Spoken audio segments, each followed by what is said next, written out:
Donald Trump's administration is in a state of absolute chaos. Civil wars are breaking out across the White House, and it only continues to get worse as Donald Trump suffers losses every single day. And it is the reason that now many of his top advisors are not just terrified of what's to come from Donald Trump, but are already jumping ship to get out in front of the disasters that they see in the future, and it is leaving Donald Trump panicked. We're going to get into it all and the latest blow that Trump just suffered, but before we do, if I could quickly ask you to leave a like on this video, and if you haven't already and you enjoy our channel, to hit that subscribe button. It goes a long way, and it really does mean a lot to me. Now, this latest top Trump advisor to quit kind of did so because of Elon Musk, but also the working environment in the White House. So to explain all that, we need a bit of context, and it starts with this really weird story right here. Donald Trump keeps foul-mouthed aide hidden from the public because of his weight. Stephen Chung, Donald Trump's notoriously foul-mouthed communications director, has long been kept out of the spotlight and has never been considered a front-facing White House press secretary role, in part because of his weight issues, Trump administration biographer Michael Wolff told the Daily Beast podcast. Beyond that, Wolff alleged he is forever doomed to serve in the shadows as Trump's attack dog behind a keyboard. There's a sort of tragic feel about Trump because he's too heavy, said Wolff. He added that Trump feels he has to be hidden away, and that the much more visible role of press secretary has to be a young woman like Carolyn Leavitt or like a majority of his press secretaries in his first term. Well, doesn't that just sound like a hoot and a holler of a working environment? Your boss body shaming you all the time. That's what's happening at the White House. So not only do you have to surround yourself with the most immoral people in the world, but you also have to get shamed yourself. I think that's the karma that's deserved. So that's the White House portion of it. But the Elon portion of it that led to this civil war that has one of Donald Trump's top advisors leaving can first be explained with Carolyn Leavitt ducking this question right here. President Trump was asked what he thought about Elon Musk's claim that the big, beautiful bill increases the budget deficit and undermines the work of DOJ. And the president didn't actually comment on those remarks. He just talked about the need to support the bill. So what does the president think about what Elon Musk said? Well, the president is very proud of the one big, beautiful bill, and he wants to see it pass. He wants the Senate to get to work on it and send it to his desk as quickly as possible. Of course, as you know, Elon Musk announced last night his departure as an official special government employee from the Trump administration. We thank him for his service. We thank him for getting DOJ off of the ground, and the efforts to cut waste, fraud, and abuse will continue. So he doesn't have any comment about Musk saying it adds to the deficit and it undermines all his work? The president commented on this. I commented on it. I told you that this bill saves $1.6 trillion according to the Council of Economic Advisors and the analyses that the president believes in. So he gave a comment. I gave a comment. Just because you don't like that comment doesn't mean it's not a comment. Rachel. So Elon Musk, clearly not a fan of the big, beautiful bill because it goes against everything that DOJ didn't do. DOJ didn't actually cut anything. They didn't cut spending. They didn't find fraud or abuse. They did go after any agency willing to hold Elon Musk accountable. So I guess, he was always focused on that.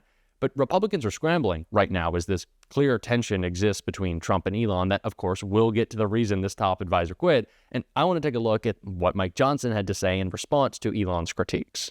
Totally unreliable. Mike Johnson lectures Musk using widely discredited tool.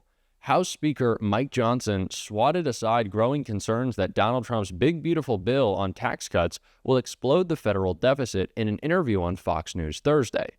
Tech billionaire Elon Musk, a steadfast Trump ally, criticized the bill, saying, "I was disappointed to see the massive spending bill, frankly, which increases the budget deficit, not just decreases it, and undermines the work that DOJ has been doing.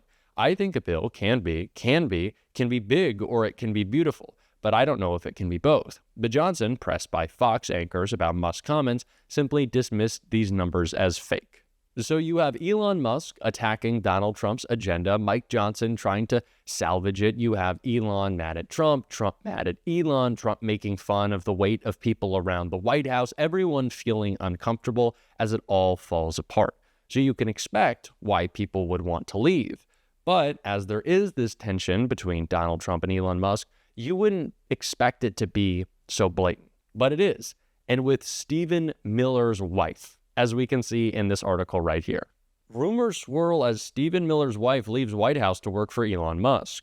One of Donald Trump's top aides, who is also the wife of top staffer Stephen Miller, is following Elon Musk out of the White House to work full-time for the tech mogul. Katie Miller had been working as a top advisor and spokesperson for the Department of Government Efficiency, but 3 sources familiar with the matter told CNN that she was leaving the government to work for Musk in the private sector. She had been working as a special government employee since Trump returned to the White House, although she was also being paid earlier this year by the Republican consulting firm P2 Public Affairs to advise a range of the company's private clients, including Apple, before stepping away to focus on Doge.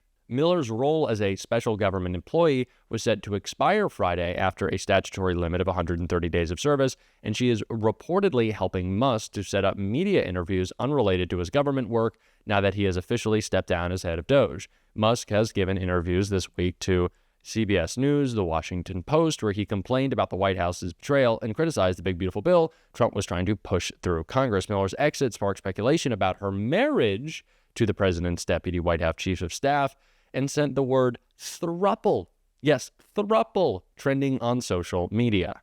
Now, I don't want to speculate too much about the last bit of that article because gross. I don't want to think about Stephen Miller's head or Elon Musk's gut. So we're just going to take that very gross set of ideas and just light it on fire. Oh, that's gross.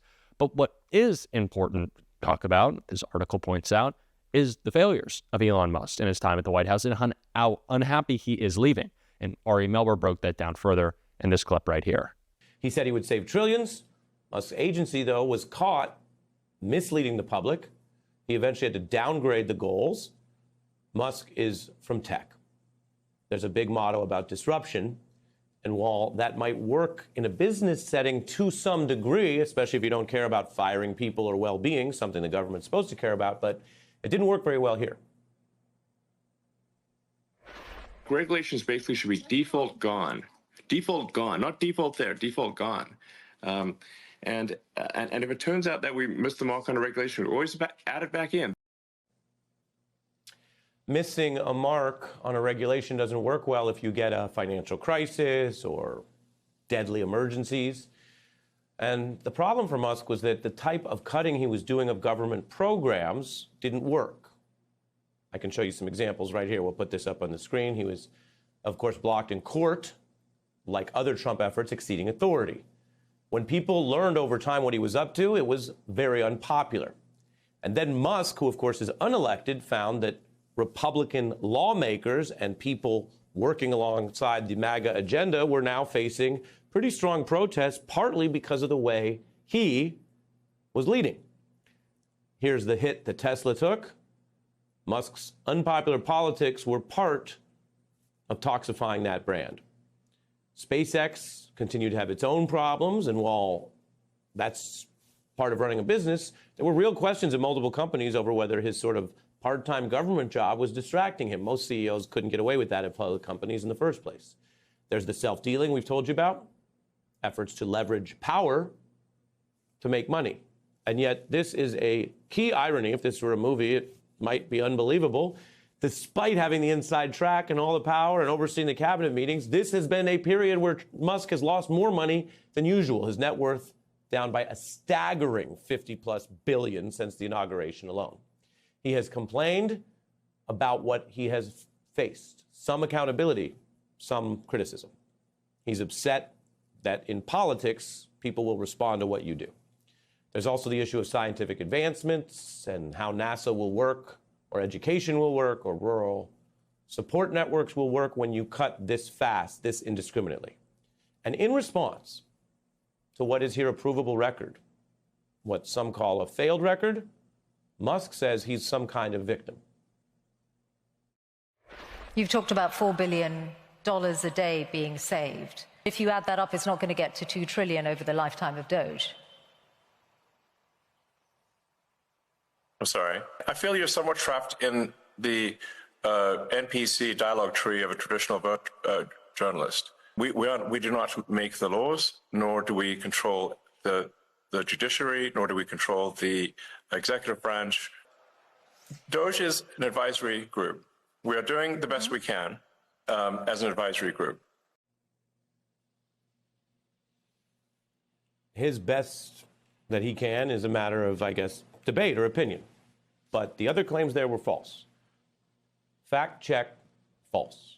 They do write the laws. They control the Republican House and Senate, which has proved very pliant for President Trump. If they wanted to do the harder, longer work of writing laws to change funding in the future, they could have done that. Might take more than the 130 days he was allotted. But again, we're getting into the competence zone and whether they really wanted to do the hard, longer work. Meanwhile, millions of Americans are facing setbacks from some of the cuts they did rush.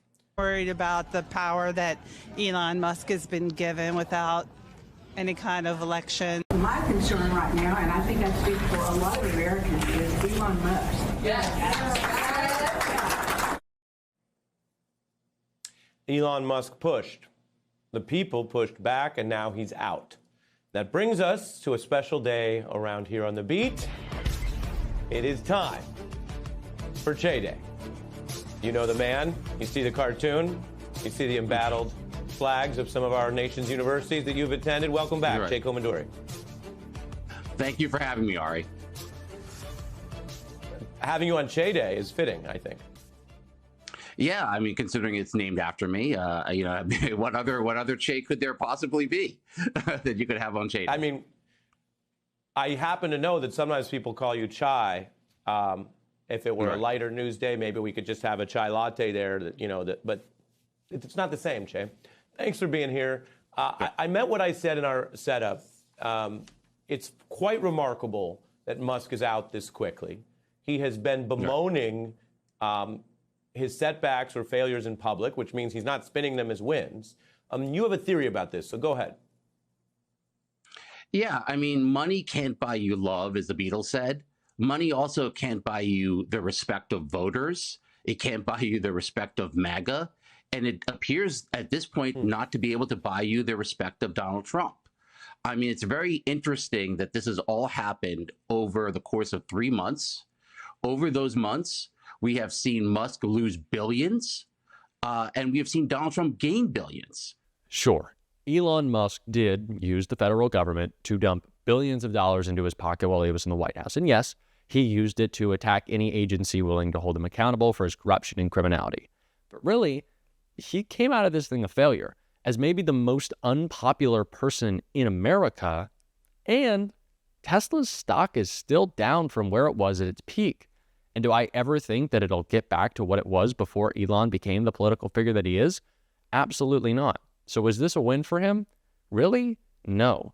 And that's just really showing our power, our agency, and why it is so important now more than ever to fight back. It's what we're going to be doing on this show. And if you want to support that, as always, you can hit that subscribe button, leave a like on this video, and if you're stuck around to the end, you drop a blue heart in the comments. And until next time, I'll see you soon.